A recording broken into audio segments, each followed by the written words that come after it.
This happened to me a couple years ago when I was living alone in an apartment in California. I worked late shifts, so I usually got home around 2 a.m. One night, I had just gotten into bed when I heard knocking on my front door. 3 slow knocks.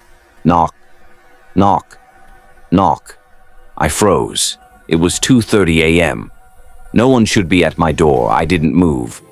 The knocking stopped. 10 minutes later, it started again. Same 3 knocks.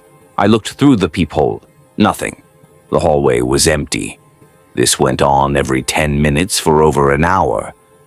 I called the police. They came, checked the building, found no one.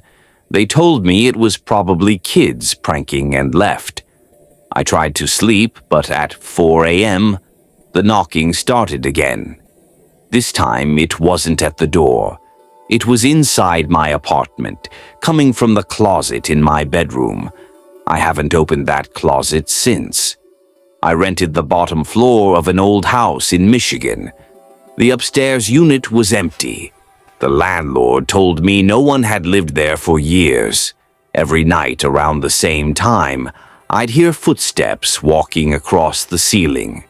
Slow, heavy steps from one end of the apartment to the other.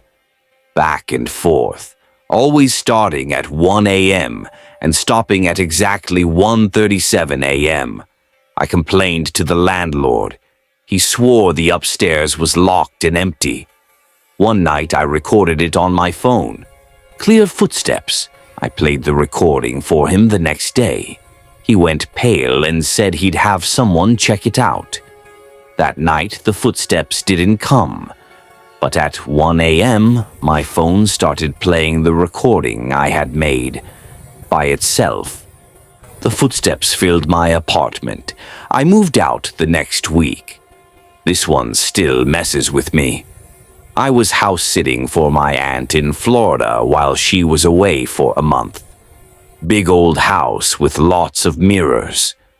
One night I was brushing my teeth in the bathroom when I noticed in the mirror that the reflection of the hallway behind me looked off, like someone was standing there. I turned around. Nothing. I went back to brushing. Then I saw it again. A man standing in the hallway, just out of frame. Tall, wearing dark clothes. I spun around. Empty hallway. This happened 3 more times that night. Each time I looked directly, nothing was there. Only in the mirror. The last time I stared at the reflection without turning around. The man slowly stepped closer.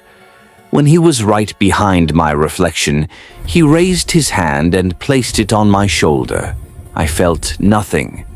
But in the mirror, my reflection didn't move. I slept with the lights on for the rest of the month.